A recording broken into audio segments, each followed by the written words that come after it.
नमस्कार। सत Shyamala news channel में आप सभी दर्शकों का स्वागत है।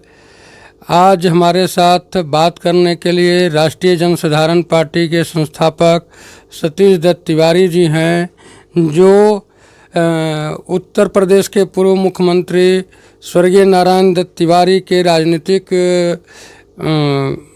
विरासत को संभाले हुए हैं। आज हम इनसे बात करेंगे कि बिहार में क्या विकास हुआ है, बिहार में किस तरह के आर्थिक व्यवस्था है, शैक्षणिक व्यवस्था है, साथ ही आम लोगों के लिए किस तरह के जनप्रतिनिधि होने चाहिए, इन पर इनके मंतव्य को जानेंगे। सतीश सर, आपका सत श्यामला न्यूज़ चैनल में स्वागत है जी। Thank you sir. आपकी पार्टी राष्ट्रीय जनसाधारण पार्टी है, उसका क्या विचार? उसका विचार यह है कि लोगों की जो समस्या होती है वो जाति विहीन या धार्मिक जो भी विहीन समस्या होती है, जो आम लोगों की समस्या है और जो स्थानीय मुद्दे हैं उस पर फोकस करने की बात होती है। हमारा ध्यान लोगों के आम जैसे जो जन सामान्य है उसकी समस्याओं से जुड़ना होता है, तभी हम जा कर के वहाँ अच्छी सी व्यवस्था दे सकते हैं, उस क्षेत्र का विकास कर सकते हैं। उस वहाँ की जनता की भी जो भी मांग है, स्थानीय मांग है, स्थानीय मुद्दे हैं, उसको हम लोग भरपाई सॉल्व करने का काम करते हैं। तो उसका समाधान बहुत ज़रूरी है। ऐसे तो मैं जब दिल्ली से चला था तो लोगों ने बताया था कि भाई बिहार में तो जातीय और धार्मिक के सारे तथ्य जुड़े होते हैं लोगों के वोटिंग से, लेकिन मेरा ये मानना है कि अगर आप किसी भी कैंडिडेट से कुछ फ़ायदा लेते हैं तो वो कैंडिडेट आप पर कभी कोई ध्यान नहीं दे सकता है। आपकी समस्या ज्यों की त्यों रहेगी, आपकी क्षेत्र का विकास नहीं हो सकता है। तो हमारा ये मानना है, हमारे ये उद्देश्य है कि हम अपनी पार्टी में ऐसे लोगों को जोड़ें जो आधुनिक विचारधारा के हों, जो धर्म जाति से ऊपर उठकर लोगों के बारे में सोचें। ये हमारा। सर, आज बिहार में दो प्रमुख समस्याएं हैं। एक तो यहाँ के युवा शिक्षा के लिए और रोजी रोजगार के लिए बिहार से बाहर जाते हैं, पलायन करते हैं, और दूसरे राज्यों में जाकर के उनके विकास में सहयोग करने के बावजूद जलालत की ज़िंदगी जीने को विवश होते हैं। इस पर आपका क्या राय? देखिए, मैं खुद भी दिल्ली में मेरा निवास स्थान भी है, इसके अलावा यहाँ भी पंजाब में भी मैंने देखा है, यहाँ तक कि महाराष्ट्र में भी देखा है। लेकिन जो बड़ी संख्या में युवा वहाँ जाते हैं तो वहाँ के स्थानीय लोगों के सामने ये सवाल उठता है कि भाई आखिर क्या बात है कि वहाँ के युवा यहाँ आकर के रोज़गार खोजते हैं, और बड़ी ही हेय दृष्टि से उनको देखा जाता है, उन्हें गरीब समझा जाता है। लेकिन मेरा ये कहना है कि बिहार में सारे संसाधन मौजूद हैं जिसके तहत यहाँ लोगों की समस्या को दूर की जा सकती है, लेकिन सरकार को इस बारे में जागरूक होना होगा। आज तक बिहार में पुलें बन रही हैं, रोड बन रहा है, लेकिन कहीं भी कोई बड़ी सी फैक्ट्री का कहीं कोई जिक्र चर्चा नहीं है जहाँ की युवा लोगों को रोज़गार मिल सके। तो इस बारे में सोचने की ज़रूरत है कि आखिर यहाँ जब रोज़गार नहीं है तो युवा या जो भी है वो बड़ी संख्या में क्यों बाहर पलायन कर रहे हैं, क्योंकि परिवार चलाने में उसके लिए पैसे ज़रूरी है, और लोग मजबूरी में जाते हैं और वहाँ जाके जलालत, हमने खुद देखा है कि जलालत सहते हुए लोग उनको बड़े हेय दृष्टि से देखते हैं, उनको बिहारी बोलते हैं। हालांकि बिहार से मेरा नाता है, लेकिन मैं चूँकि उनके उस समस्या को देखता हूँ तो मुझे बड़ी ग्लानि फील होती है। तो इस वजह से जो है, पहला तो सरकार जो है जो बड़े बड़े पुल बना रही है, बड़े बड़े मेट्रो बना रही है। एक्चुअली मेरा ये मानना है कि मेट्रो का जो भी रिक्वायरमेंट है, जो भी वो है, वो ऐसे जगहों के लिए जो मेट्रोपॉलिटन सिटी है, जहाँ बड़ी बड़ी फैक्ट्रियाँ हैं, जहाँ लोगों को समय पर पहुँचना है, उसके लिए मेट्रो है।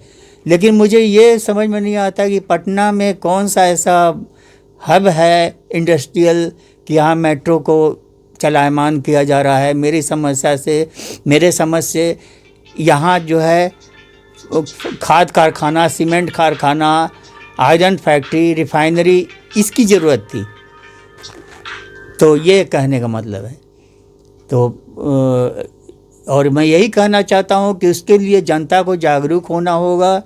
जात, धर्म और मजहब से उठ करके अच्छे जो हमारे अच्छे उम्मीदवार हैं, जो विधानसभा में खड़े हो रहे हैं, जो लोगों की समस्याओं को अच्छी तरह से समझ सकें, लोगों से जुड़ सकें, लोगों से हिल मिल सकें, वैसे लोगों को ही बिहार के लोगों को जिताना चाहिए। क्योंकि अगर कोई उम्मीदवार कुछ फ़ायदा दे रहा है मुफ्त का, तो वो मुफ्त का फ़ायदा थोड़े समय के लिए है, ना कि दीर्घकालीन के लिए है। तो ऐसे में बिहार के युवाओं को, बिहार के माँ बाप को सोचना होगा कि भाई क्या किया जाए। चलिए। बिहार में पटना विश्वविद्यालय किसी समय में पूरब का ऑक्सफोर्ड कहा जाता था। आज पूरे भारत में यूनिवर्सिटियों की गिनती अगर होती है तो 1 से 10 के बीच में जो रैंकिंग है उसमें हमारा पटना विश्वविद्यालय कहीं नहीं है। आज इस तरह का हरासमेंट की क्या बात हो गई? देखिए, मैं पटना विश्वविद्यालय से अप्रत्यक्ष रूप से जुड़ा हुआ रहा। तो कहने का मतलब है, मुझे एक घटना याद आ रही है। वो घटना है, हो गया। मुझे पटना विश्वविद्यालय की एक घटना याद आ रही है। मैं वहाँ उपस्थित था। मैं वहाँ, मोदी जी भी आए हुए थे। उस सभा में नीतीश बाबू ने उनसे एक ही मांग की थी कि पटना विश्वविद्यालय को केंद्रीय विश्वविद्यालय घोषित किया जाए।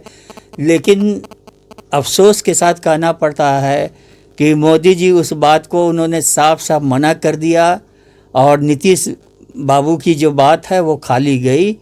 तो नीतीश बाबू को अभी हम लोग इस समय देख रहे हैं कि वो जाके मोदी के पैर पर गिर जाते हैं या चरण स्पर्श करते हैं या जो करते हैं। इससे बिहार की छवि धूमिल हो रही है और नीतीश बाबू के नेतृत्व पर भी सवाल पैदा हो रहा है। तो ये बातें जो हैं ये बिहार के लिए नकारात्मक है, क्योंकि नीतीश बाबू जिनके समर्थन से सरकार चल रही है वह अपनी मांग को ठीक ढंग से मजबूती से नहीं रख पा रहे हैं। और क्या मजबूरी है वो मैं नहीं जानता, लेकिन मेरे लोगों का ऐसा कहना है कि भारतीय जनता पार्टी के हाथ में कुछ ऐसा चिराग लग गया है जिसका जिंद निकलते ही नीतीश बाबू जो है कठिनाई में फंस सकते हैं। इस वजह से वो कुछ नहीं कर पा रहे हैं। मेरा ऐसा मानना है और जनता के भी यही मानना है। बिहार में लगभग 26 सरकारी चीनी मिलें थी। पटना में कांसा और पीतल बर्तन बनाने का उद्योग था। मोकामा में जूट का, मोकामा में साइकिल बनाने का, मोकामा में बाटा कंपनी जो जूता चप्पल बनाती थी, बहुत सारी कंपनियां थी। औरंगाबाद में कंबल बुनाई का काम होता था। बक्सर में सूती कपड़ा बनाने का मिल था। आज लगभग मिलें या जितने उद्योग धंधे बिहार में थे वो सबके सब बंद हैं और यह सुशासन की सरकार, विकास पुत्र की सरकार इस पर ध्यान नहीं दे रही। इस पर आप क्या कहेंगे?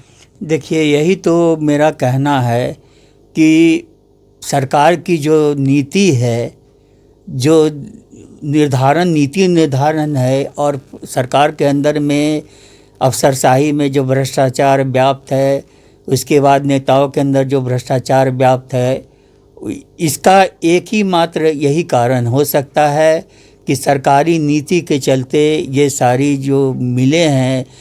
क्योंकि अंग्रेज़ों ने ये जाना था कि बिहार की मिट्टी में गन्ना की पैदावार अच्छे ढंग से होती है। और उस चीज़ों को ध्यान में रख के उन्होंने चीनी मिल बनाए थे। और यहाँ की चीनी पूरे आप इंग्लैंड में, अमेरिका में, उस समय के वेस्टर्न कंट्री में इसका एक्सपोर्ट होता था।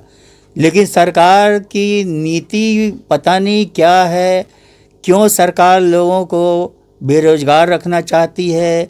क्योंकि अगर ये सारी चीज़ें, मानता हूँ कि वो चीनी मिले, उनके प्लांट टेक्निकली मतलब आउट ऑफ डेटेड हो गए थे, परंतु उसके जगह में, उसके जो ज़मीन में जो बंदरमार्ट हो रहा है, फैक्ट्री के लाखों एकड़ ज़मीन जो है लोगों ने कब्जा कर रखा है, उसके जगह सरकार को चाहिए था कि कुछ अच्छी फैक्ट्री, जैसे मान लीजिए सीमेंट फैक्ट्री हुआ या फर्टिलाइज़र फैक्ट्री हुआ या कोई ऐसी फैक्ट्री होती जिससे कि लाखों लाख युवाओं को रोज़गार मिलता। और मैं ये कहना चाह रहा हूँ कि आजकल के मॉडर्न चीनी मिल में लाखों व्यक्ति, लाखों किसान, लाखों युवा रोज़गार प्राप्त कर सकते हैं। क्योंकि वो चीनी मिल जो है वो आत्मनिर्भर चीनी मिल है। उसमें 100% जो है वो गन्ना का रस निकाला जा सकता है। इस वजह से और इसके अलावा उसमें इलेक्ट्रिक जनरेशन का भी प्रावधान होता है। तो वो बातें हैं। और उसके छुए से शराब का भी निर्माण होता है। तो इसमें लंबा फ़ायदा है। और इस लंबी फ़ायदे को सरकार ने नज़रअंदाज किया। बिहार के लोग मन के धनी हैं, लेकिन आर्थिक रूप से गरीब है। इसके लिए सरकार की नीति जो है वो जिम्मेवार है। और हमें इन चीज़ों से, जाति और धर्म से ऊपर उठ करके हमें इन्हीं चीज़ों पर विचार करना होगा कि भाई हम यहाँ के युवाओं को कैसे रोज़गार दें। आज युवा बिना रोज़गार के दिग्भ्रमित हो रहे हैं, असामाजिक कार्य कर रहे हैं, उनके सामने परिवार चलाने की समस्या है। इस बात को पूरा ध्यान रखना होगा, नहीं तो एक समय ऐसा आएगा कि समाज में अशांति पैदा हो जाएगी। लोग अपने रोजी रोटी के लिए गलत काम करना शुरू कर देंगे। तो ये हमारा यही कहना है कि उद्योग नीति में भ्रष्टाचार व्याप्त है, जिसके चलते यहाँ उद्योग धंधे नहीं लग पा रहे हैं। यहाँ भ्रष्टाचार है। जो भी उद्योग आता है वो तो या तो क्या नाम है, यूनियन के नाम पर वो अपने काम छोड़ के चले जाते हैं। ये यूनियनबाजी भी जो होती है ये भी बहुत ज़्यादा नुकसानदायक है। तो इस पर हम लोगों को सब चाहे वो किसी भी धर्म जाति से, उनको विचार करना होगा। क्योंकि रोज़गार और जो भी चीज़ें हैं ये सबों के लिए ज़रूरी है।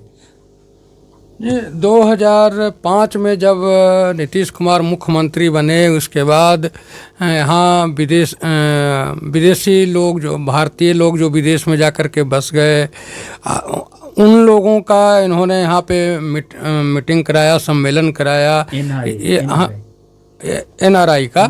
उन NRIयों को इसलिए बुलाया गया, ये भी बड़े तामझाम के साथ विदेशों का भ्रमण किया और कहा कि बिहार में काफ़ी इन्वेस्टर को हम ला रहे हैं।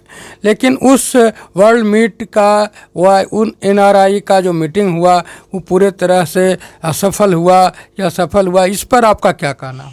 देखिए, उस समय मैं एक्चुअली उपस्थित था। और NRI कोई भी अगर आता है तो राष्ट्रवाद से पहले वो अपना फ़ायदा देखता है ना। ये फ़ायदा देखता है कि भाई हम कौन सा उद्योग शुरू करें जो जिससे हमें अधिक से अधिक फ़ायदा हो। कोई भी उद्योगपति आता है अपने फ़ायदे के लिए आता है। वो कोई सामाजिक सेवक नहीं है कि वो जो है सेवा भाव से कार्य करे।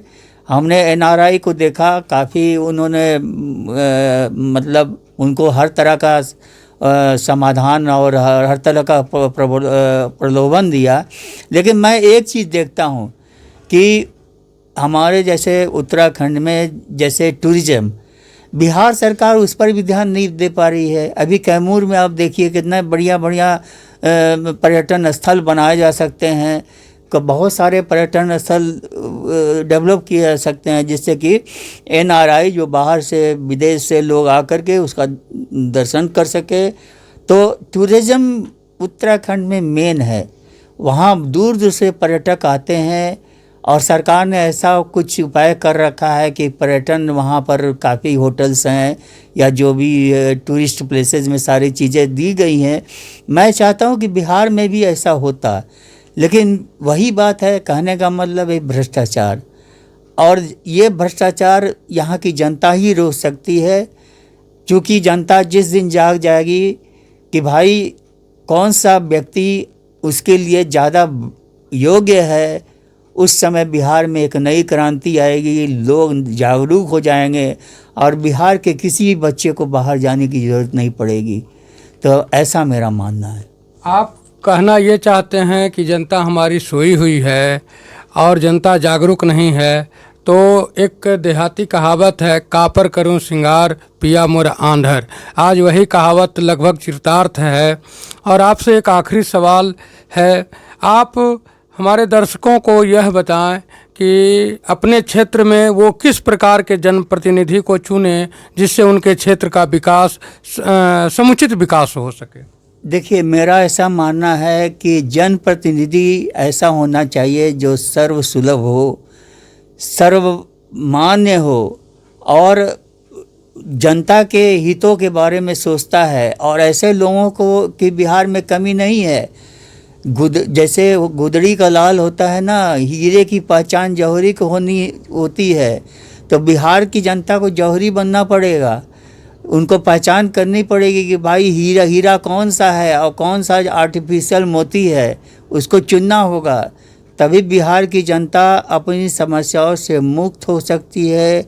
और जहाँ तक नई क्रांति की बात है, 1974 में मैं एक्चुअली हाई स्कूल का छात्र था। उस समय हमने देखा कि जयप्रकाश नारायण आंदोलन में बिहार की जनता जागरूक हो गई थी। काफ़ी उन्होंने आंदोलन किया था और उसी आंदोलन से बहुत बड़े बड़े नेता हुए। लेकिन ये बड़े बड़े नेता मतलब कि उन्होंने अपना विकास किया, अपने परिवार का विकास किया, रिश्तेदारों का विकास किया। लोग आपके बारे में नहीं सोचा। आप तो जहाँ तक पहले चप्पल घिसते थे, दौड़ते थे लोगों के गाड़ियों के पीछे, आज भी आप दौड़ रहे हो। तो कहने का मतलब ये है कि ये टेंडेंसी दूर करनी होगी। आप तो आज भी गरीब हो, आप तो आज भी ज़रूरतमंद हो, लेकिन इन नेताओं के परिवार को देखो, इनके पास अरबों खरबों की संपत्ति है। और मुझे जनता का प्यार मिला। नारायण दत्त तिवारी 2 स्टेट के मुख्यमंत्री रहे, एक तो उत्तराखंड के रहे और यूपी के रहे, और मैं उनसे रिलेटेड हूँ। लोगों का प्यार है जो मुझे उनका राजनीतिक उत्तराधिकारी समझ रहा है। वो लोगों का प्यार है, मेरा अपना व्यवहार है। और मैं श्याम शामल जी से बहुत पहले से मेरा परिचय है। इनका स्वभाव बहुत ही अच्छा है और मैं चाहता हूँ कि नवादा के विधानसभा चुनाव में श्याम शामल जी जो है खड़े हों और हम लोग उनका पूरा सहयोग करेंगे, क्योंकि ये बहुत ही सामाजिक आदमी हैं। इनके अंदर में समरसता है, सरलता है। उस चीज़ को आप लोग सोचिए, समझिए और उस चीज़ का फ़ायदा उठाइए। जो एमएलए हैं उनकी गाड़ियों के पीछे पीछे दौड़ने से, धूल फाँकने से कोई फ़ायदा नहीं है। श्यामल जी, मेरा ये मानना है कि नवादा के जनता से जुड़े आदमी हैं और वो आपकी नवादा की सारी समस्याओं को वही दूर कर सकते हैं। क्षणिक आमदनी पर ना जाएं। कोई 500 रुपये दे रहा है, कोई 1000 रुपया दे रहा है, उसके बाद 5 साल तक कोई आपको पूछने वाला नहीं है। उसके बाद जो है श्यामल जी ही हैं जो आपको पूछ सकते हैं। तो आप सबों से मेरा जितने भी दर्शक हैं अनुरोध है कि श्याम शामल जी को आप अपना समर्थन दें, चाहे किसी भी पार्टी के हो। मेरा ऐसा मानना है, मेरी अपनी ये जो पार्टी है राष्ट्रीय जनसाधारण पार्टी, ये तो मन बना चुकी है कि अगर ये विधानसभा इलेक्शन में खड़े हुए तो हम लोग मतदाता जागरूक अभियान चलाएंगे, दरवाजे दरवाजे जाएंगे और इनके लिए हम लोग वोट मांगेंगे। और हमें ये विश्वास है कि बिहार की जनता बहुत ही समझदार है, बहुत ही दूरदृष्टि से सोचती है और इनको अपना समर्थन देगी। ना कि पैसे पर वोट देना ये गलत बात है। पैसे पर वोट देकर आप जिसको जिताते हो वो आपका प्रतिनिधित्व नहीं करता है, वो आपकी बात नहीं सुनेगा। तो इन बातों के साथ मैं अपनी बात को ख़त्म करना चाहता हूँ। जी धन्यवाद कि आपने सत्य श्यामला न्यूज़ चैनल को समय दिया, इसके लिए आपका आभार। धन्यवाद मेरे सारे दर्शकों को भी, सारे माँ बहन बेटियों को भी। और मुझे आप मौका दें तो मैं आपके समक्ष आऊँगा और आपकी ही बात करूँगा, अपनी बात नहीं करूँगा, क्योंकि मुझे अपने बारे में कोई दिलचस्पी नहीं है। मैं आपकी बात करूँगा, आपके बारे में बात करूँगा। बाकी बातें तो आप सुन चुके हैं कि समस्या का जड़ कहाँ है, वो आपको सोचना है और ये समय आपके सोच विचार करने का है। धन्यवाद। अभी आप राष्ट्रीय जनसाधारण पार्टी के राष्ट्रीय अध्यक्ष सतीश दत्त तिवारी जी को सुन रहे थे। आप सभी दर्शकों से आग्रह है कि आप सत्य श्यामला न्यूज़ चैनल को सब्सक्राइब करें, फॉलो करें। धन्यवाद।